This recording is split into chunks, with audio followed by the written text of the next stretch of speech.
अस्सलाम वालेकुम viewers, this is Khalid Rizvi. आज मेरा मौजू है तारीख़ साज मक्का मुआहदा, the Mecca joint defence agreement between Saudi Arabia, Pakistan और तुर्की। ये मुझे याद आता है बकौल इकबाल, एक हो मुस्लिम हरम की पासबानी के लिए, नील के साहिल से लेकर ताब खा के काशगर। ये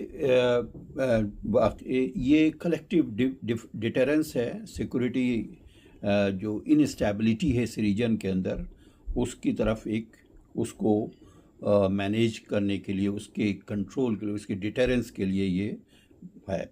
हम तारीख़ के झरोकों से अगर देखें तो 1 सदी पहले का वाक़या है कि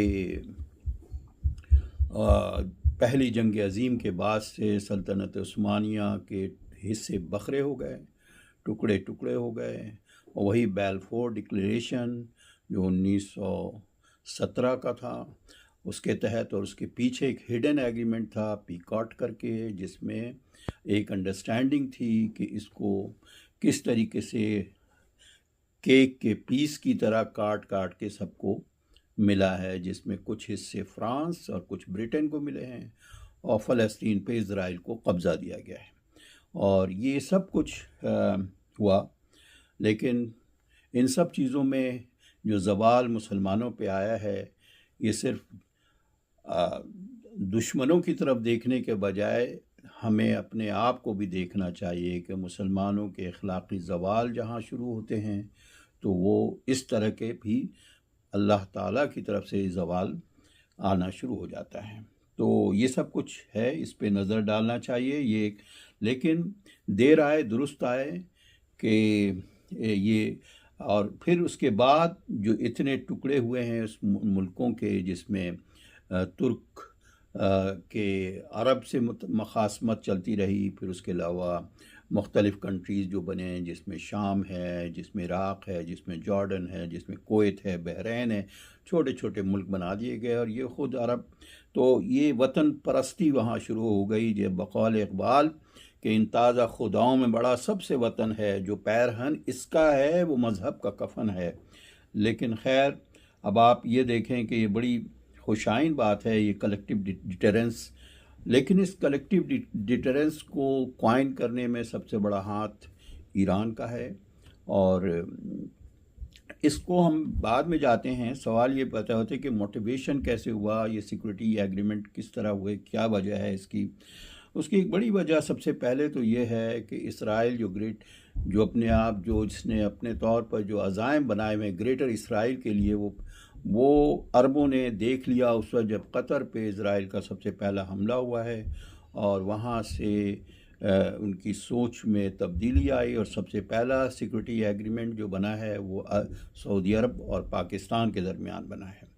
फिर उसके बाद जो सिलसिला जंग व जदल का शुरू हुआ है, जिसमें ईरान पे अमेरिका और इसराइल ने हमला किया है, और फिर उसके बाद उससे कई शहादतें हुई हैं।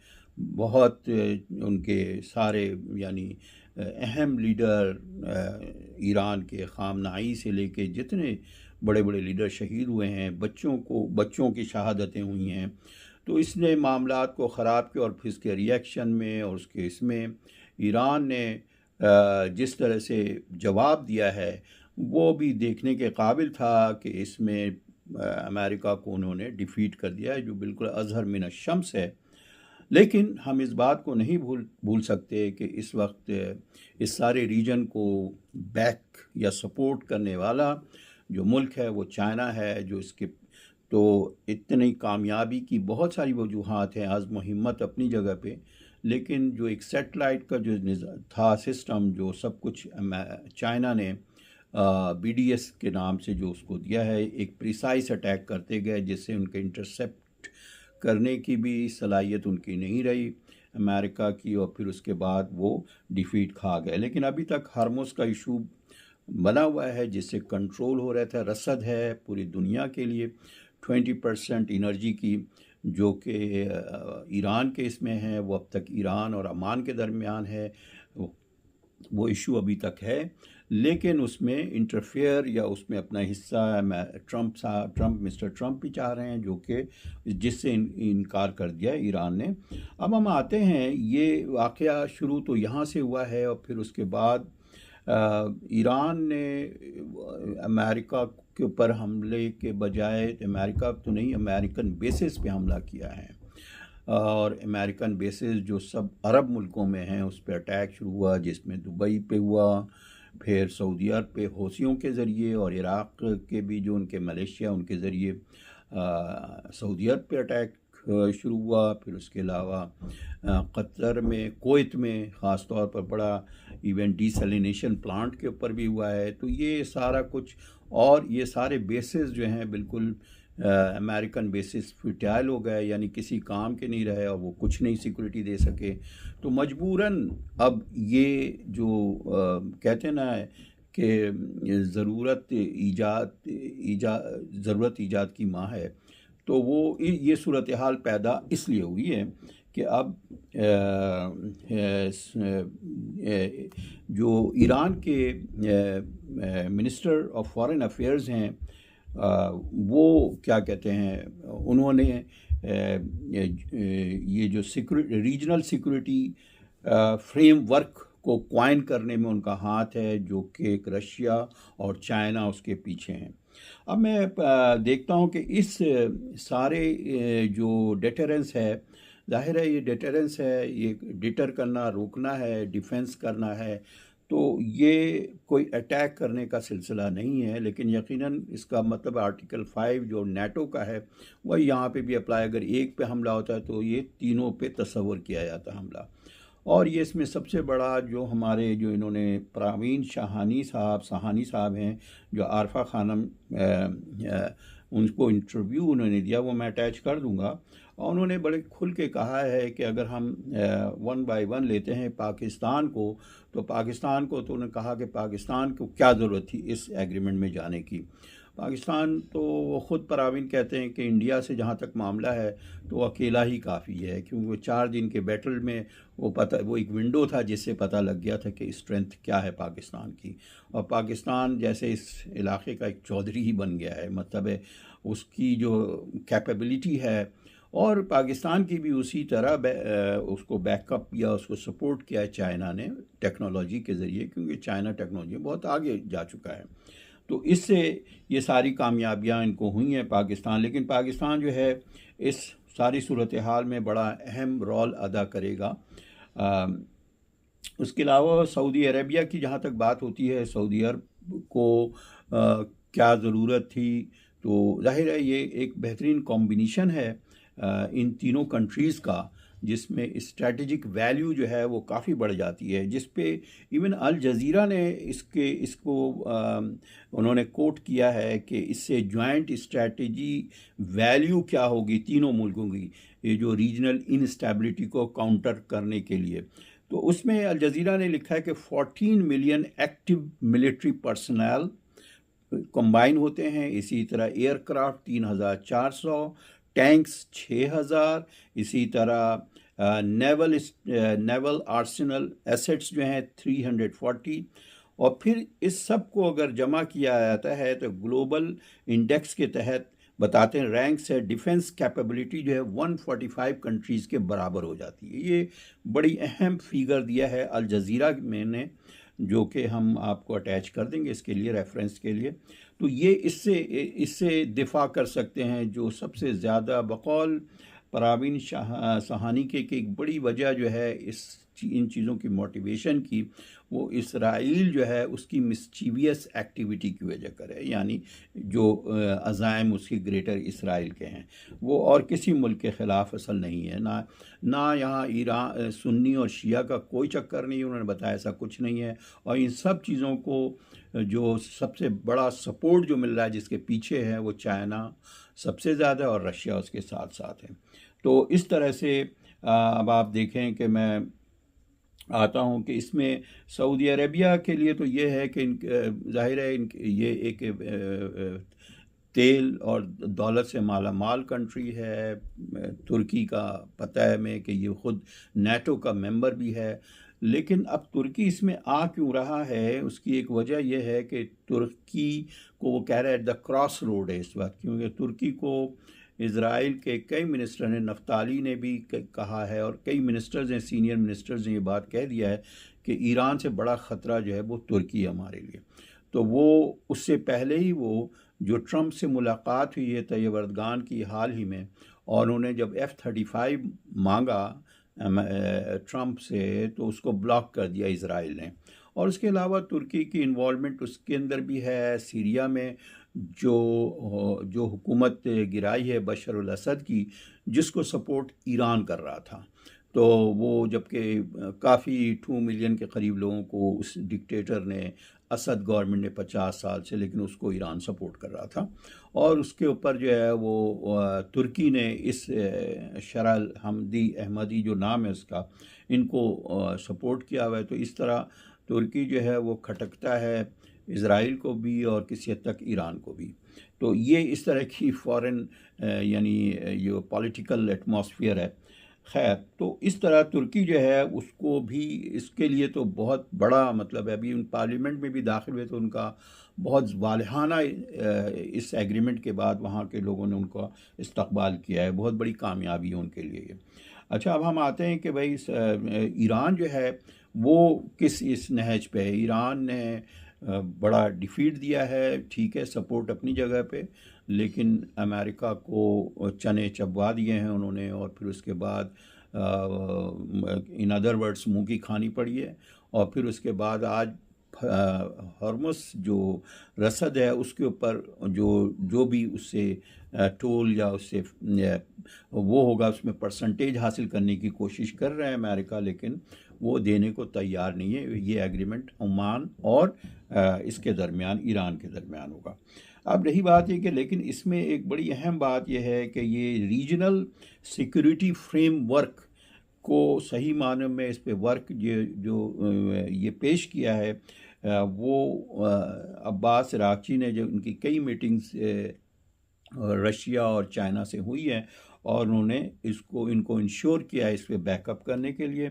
तो ये अपने जो सिक्योरिटी को है, इसी वजह कर अब सिचुएशन ये बना रहे हैं कि ये चाइना ने जो इनको यानी ईरान को सपोर्ट किया, और फिर सारे अब जो बेसेस हैं अमेरिकन बेसेस वो मुंतकिल होना शुरू हो गए हैं, यानी एक पैक कर रहे हैं अपने आप को, और कहीं एक उर्दून में भी गए हैं, इज़राइल में भी गए हैं। तो अल्टीमेटली ये होगा कि ये खाली छोड़ना पड़ेगा, छोड़ना जब पड़ेगा तो वो उस सारे रीजन को फिर चाइना पूरी तरह कंट्रोल करेगा, और वो एक न्यू वर्ल्ड ऑर्डर की शक्ल इख्तियार कर जाएगा। वो न्यू वर्ल्ड ऑर्डर जिसमें कि जाहिर है जिसको एक ख़तरे में पड़ जाएगा पेट्रो डॉलर जो 1974 से था। तो ये सबसे अहम बात यही है कि रीजनल सिक्योरिटी फ्रेमवर्क जो बना है वो अल्टीमेटली जाएगा न्यू वर्ल्ड ऑर्डर पे, और न्यू वर्ल्ड ऑर्डर से ये है कि कहते हैं कि इसके अंदर इस मशरिक़ वस्ता में मसले चाइना इन और यूएस आउट, ये लुब्बे लबाब है। और उसके अलावा यह है कि इसमें चाइना के लिए बहुत फ़ायदेमंद रहा, क्योंकि एक गल्फ़ का पूरा मार्केट हथियारों का मिल जाएगा थ्रू पाकिस्तान। तो पाकिस्तान की अपनी जगह बड़ी अहमियत है। अब अरबों का सऊदी अरब को क्या ज़रूरत है, और दूसरे अरब कंट्रीज़ जो इस माहदे में आ सकते हैं, जिसमें कतर है, इजिप्ट है, उम्मीद की जाती है, लेकिन इजिप्ट के मुतालिक कहते हैं कि ज़रा मुश्किल है उनका दाखिल होना। तो अभी बहुत सारे वजूहात हैं इसके, लेकिन और भी कंट्रीज़ आ सकती हैं। उससे फ़ायदा सबसे ज़्यादा चाइना को होगा, और अरबों को खौफ है, एक इसराइल का भी है, दूसरी तरफ ईरान का भी है, और वो एक मुस्तकिल है जिसके अंदर अरब जो कि एक बादशाहत है जगह जगह पे। तो उनको इस बात का खौफ है कि एक माइनॉरिटी ही सही, वो शियाओं अहले तशय्यो की आबादी है, और पासबारान ने जो है IRGC वो कहीं एक्सपोर्ट ना करें वहाँ, और उनसे यही वजह है कि सऊदी अरब के ऊपर भी जो हमले हो रहे हैं वो हौथी के ज़रिए, ज़ाहिर है वो एक प्रॉक्सी है एक किस्म का, और सपोर्ट है यानी ईरान का उनसे। प्रॉक्सी ना सही, लेकिन उसके अलावा ईरान जो है वो दूसरी जगह भी उनके मलेशिया हैं, इराक़ में, हर जगह हैं। तो ये एक सूरत हाल है, इसको देखते हुए ये एक शक्ल बनी है। लेकिन बहरहाल हमारे लिए सऊदी अरब जो है पूरी दुनिया के मुसलमानों के लिए बड़ी अहम और मरकज़ व महवर है, क्योंकि वहाँ हरमैन है, जहाँ के खाना काबा और मस्जिद नबी सल्लल्लाहु अलैहि वसल्लम है। तो हम उसके लिए उसकी अहमियत बहुत ज़्यादा है, सिर्फ इस हद तक नहीं। तो इसीलिए पाकिस्तान ने शुरू से उनको सिक्योरिटी दी है। और अब इस वक्त वेस्ट एशिया की जो सूरत हाल है वो इतनी मतलब है कि पॉलिटिकल एतबार से और सिक्योरिटी के एतबार से इतनी मखदूश है कि उस सिचुएशन के अंदर इस पूरे रीजन को जो है चाइना ने ख़ास तौर पर कवर किया हुआ है, और चाइना पूरी तरह इससे सिक्योरिटी को यानी बैकअप कर रहा है। तो इन शॉर्ट अगर हम ये कहें कि ये न्यू वर्ल्ड ऑर्डर की तरफ कैसे जा रहा है, तो मैं इस चीज़ को दोबारा रिपीट कर रहा हूँ कि रीजनल इनस्टेबिलिटी की वजह कर इसको जो रीजनल सिक्योरिटी फ्रेमवर्क का विज़न है वो अब्बास इराक़ची लेकर आए थे, और वो with the support, with the consultation of China और रशिया। तो ये उनका असल इनिशिएटिव, बहुत बड़ा इनिशिएटिव जो है वो अब्बास इराक़ची का। इसके अंदर बकौल हमारे ये परवीन साहब जो डिफेंस एनालिस्ट हैं, और उसके डेट्स भी उन्होंने सारे बताए हैं। तो वो चीज़ जाएगी। अब वो सारा अगर आप देखें कि रीजनल सिक्योरिटी फ्रेमवर्क के बाद अगला स्टेज जो आ जाता है वो यही है कि चाइना इन और US out from the west Asia, और इवन बकौल उनके के ग्लोबल साउथ में भी ये सब चीज़ें जाएंगी।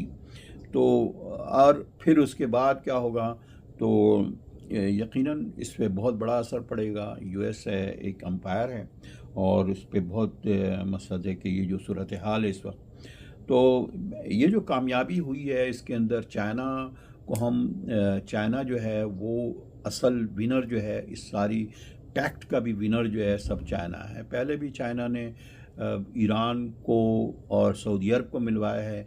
तो अभी भी ये बात कहना कि चाइना और ये सुन्नी शिया का इशू इसमें है, ऐसा कुछ भी नहीं है, क्योंकि पहले भी उन्होंने कान खींचा था दोनों का। जाहिर है पावर है, ताकत है, तो दोनों इतने बड़े राइवलरी होने के बावजूद मिले। तो यही चीज़ कंटिन्यू रहेगी। बाकी निचले लेवल पे सोशल मीडिया और इस पे जो भी बातें होती रहें उससे कोई फ़र्क नहीं पड़ता है, क्योंकि उन्होंने पूरी तरह चाइना ने सपोर्ट किया है, जिससे ईरान को भी कामयाबी हुई और पाकिस्तान को भी। ईरान को बीडीएस की तरफ से और पाकिस्तान के जितने भी जो उन्होंने इंडिया के जो राफेल तैयारे 7 या 8 के करीब गिराए, और इंडिया कोई पलवाना और कोई संदूर करने के काबिल अब नहीं रहा है, बकौल इनके कि ये अब पाकिस्तान तो अकेला ही काफ़ी है इंडिया के लिए। तो ये सारी सूरत हाल है, और जो फॉरेन पॉलिसी है वो बड़ी, यानी इस वक्त मशरिक़ वस्ता में पाकिस्तान की अहमियत, वो बोलते हैं हेवी वेट हो चुका है पाकिस्तान। तो ये एक बड़ी अहम बात है, बड़ी खुशी की भी बात है। तो इसके साथ ही हम ये कहते हैं कि ये सब कुछ एक अमन के लिए है और बड़ी अच्छी बात है। बिल्कुल इसी तरह अगर हम देखें कि ज़माने जाहिलियत के वक्त में भी अमन व अमान के क़याम के लिए एक एग्रीमेंट अल्लाह के रसूल सल्लल्लाहु अलैहि वसल्लम ने उसमें शरीक हुए थे। हल्फुल फजूल का एक तारीख़ी मुआहदा हुआ था, जिसका मकसद था मज़लूमों की मदद और जालिम का हाथ रोकने के लिए। तो इस मुआहदे में हुज़ूर सल्लल्लाहु अलैहि वसल्लम की उम्र उस वक्त सिर्फ 20 साल उम्र थी, और उसमें उन्होंने शिरकत की थी। और वो अक्सर इस वाक़े को याद करते हैं, और ये कहते हैं कि हमें सुर्ख ऊँट भी दे दिया जाए तो हम उसकी अहमियत नहीं है जितनी इस मुआहदे की अहमियत है। तो ये मुआहदा जैसे हल्फ फजूल अमन व अमान का मुआहदा था, इसी तरह ये भी मुआहदा अमन व अमान का मुआहदा है। और मैं इसी के साथ जो मक्का एग्रीमेंट जो डिटरेंस एग्रीमेंट जो कलेक्टिव सिक्योरिटी एग्रीमेंट जो बना है मक्का के एक मुक़द्दस मकामात पे, मुक़द्दस मकाम पे, और ये इंतहाई हम इसके बड़ा ही खुश आइंद है और बड़ा अच्छा शुगुन हुआ जो जुम्मतुल मुबारक में अगस्त 7 को। अब हम दुआ करते हैं कि अल्लाह ताला जंग अज़ीम जैसे हौलनाक तबाही से इंसानियत को बचाए जो पहले हो चुका है। आमीन सुम्मा आमीन।